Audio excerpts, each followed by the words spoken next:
Jammji Info .net informer, éduquer et divertir dans la paix. yow mu bëgg a jot xibaar yu sell te woo waaye itam bu ànd ak njàngalee ak xel mu dal ak jàmm gaawal gaaw abonné suñu compte YouTube bi nga xam ne moo di Jammji Info .net. Je voudrais d'abord, écoutez s'il vous plaît, je voudrais d'abord partager la détresse des populations sinistrées. Rassurez-vous, je viens de vivre une expérience inédite. J'ai connu des inondations à Saint-Louis, mais des inondations d'une telle ampleur, j'en ai jamais vu.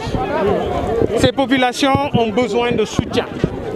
Ces populations ont besoin de réactions immédiates pour évacuer ces eaux pluviales. Comment vous trouvez l'état des lieux actuellement avec la population qui... Écoutez, c'est un constat que nous avons fait ensemble. Ce constat, il est alarmant. Nous sommes dans des localités où les gens sont obligés d'abandonner leurs maisons parce que tout simplement envahis par les eaux. Il faut une réaction et une solution immédiate à cette situation. Je suis venu m'enquérir de la situation.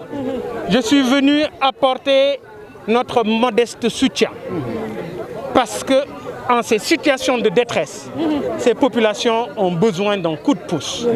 C'est l'unique raison de mon déplacement ici, au niveau de Keur Massar, au niveau de Diamaguène Sicap Mbao, au niveau de Thiaroye. Alors, vous n'êtes pas venu dans les mains vides. Quelle est la nature de... Écoutez, je viens de le dire, c'est une modeste contribution composée d'enveloppes d'argent, composée d'eau de javel, composée de motopompes, mais également de carburant, du diesel pour leur permettre d'avoir de l'énergie pour véritablement lutter contre ces eaux pluviales. Donc c'est une modeste participation que nous avons voulu faire parce que nous sommes dans le social et nous œuvrons depuis très longtemps dans le social. Combien de motopompes ont été donnés et le nombre de... On a donné 10 motopompes, 3000 litres de carburant, 60 cartons d'eau de javel et en termes d'enveloppe plus d'1 million. C'est ça. Aujourd'hui, comment est-ce que vous appréciez le statut du chef de l'opposition? Surtout à de pareilles circonstances. Écoutez, je crois qu'il faut respecter les Sénégalais. Oui. Et surtout là où nous sommes actuellement. C'est vrai. On ne peut pas se permettre de parler d'un statut d'un quelconque chef d'opposition. Vraiment. La question, elle n'est pas venue à son heure et ma position par rapport au statut de chef de l'opposition. Le Sénégal a d'autres priorités qu'un statut pour un chef de l'opposition. Je suis désolé. L'appréciation que nous faisons de ce plan décennal, c'est exactement ce que vous voyez. On n'a pas besoin d'être un expert. On n'a pas besoin d'avoir un rapport détaillé pour comprendre que ce rapport, par rapport au plan décennal, ne sera qu'un constat d'échec. Maintenant, ce qu'il faut, c'est qu'il faut corriger le plus rapidement parce que ces populations sinistrées ont besoin d'actions ponctuelles et immédiates.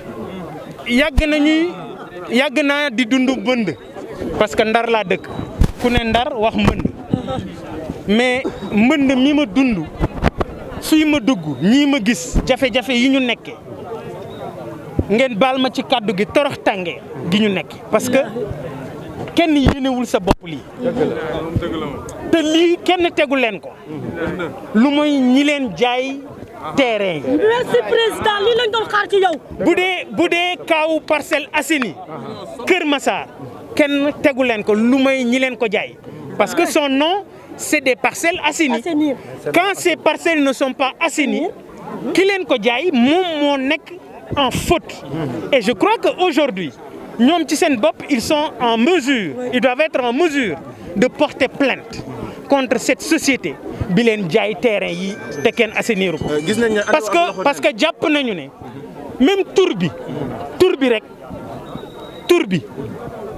naxaate la parce que bu nee Parcelles Assainies mu mel nii gis nga léegi bi ma duggee ci koñ bi dañ maa teg ci gaal pour mun maa puus am ay nit ñoo xam ne pour ñu dem seen kër dañ leen di teg ci gaal kon ñooñu nekk nañu ci métit lu ne këtt nag lu ne jot na koy faj nit ñi soxlawuñu ay discours nit ñi soxlawuñu ñuy ñëw di politiquer seeni métit nit ñi li ñu soxla mooy ku leen jàppale boo ko yërëmul mënuloo koo dimbali li am solo mooy ñun suñu tànk yi tey tànki massawu la tànki jàppale la tànki bokk ak ñoom jafe-jafe bi la waaye damay wax ne dompat ci xeex la bokk bi ñuy ñëw fexe nañu ba indaale as tuut malade kat boo koy seeti da nga koy yóbbul pomme ak orange dana ko defal li ñu yor ndox mii ñu gis pompe 700 800 jëm 1000 mètres cubes heure moo koy réglé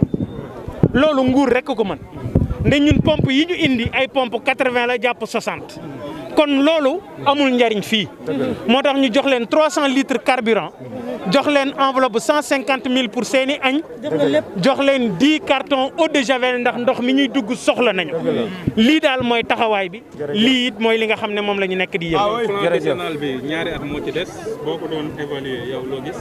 alors plan décennal bi yow mën nga ko évaluer parce que lii mooy évaluation bu leer bi lii bu fekkee ne mooy évaluation bu leer bi kon plan bi ci boppam rapport ba ñuy xaar xam nañ ne rapport d'échec la kon lii am solo mooy ñaari at yii des ñu indi solution ci mbënd yii ñu remarqué ci Kër Massar en général ci Diamaguène Sicap Mbao ci Tivaouane Diacksao ak Thiaroye loolu lu ñu war a lijjanti la ci lu mu gën a gaaw naka noonu Malika. fu ñuy feese kenn du fa jooy gom mais gis nañ ni mbirum 3e mandat bi moo jur coow li. xam nga je suis désolé mais il faut ñu respecter Sénégalais yi 3e mandat ñeenti at a ci des fi mu nekk nii li ne kët mooy ndox mi am na ku ma posé sànq statut de l'opposition ma ne bu ñu yàpp Sénégalais yi Sénégalais yi seen priorité jamono ji du ceeb du politique ndox mii lu ko fi jëlee la kon nañ respecter Sénégalais yi Sénégal jamono ji ñu toll statut de l'opposition du priorité la super priorité c'est d'abord évacuer ndox mii nga xam ne moo sonal suñu njaboot en tout cas man loolu mooy sama priorité.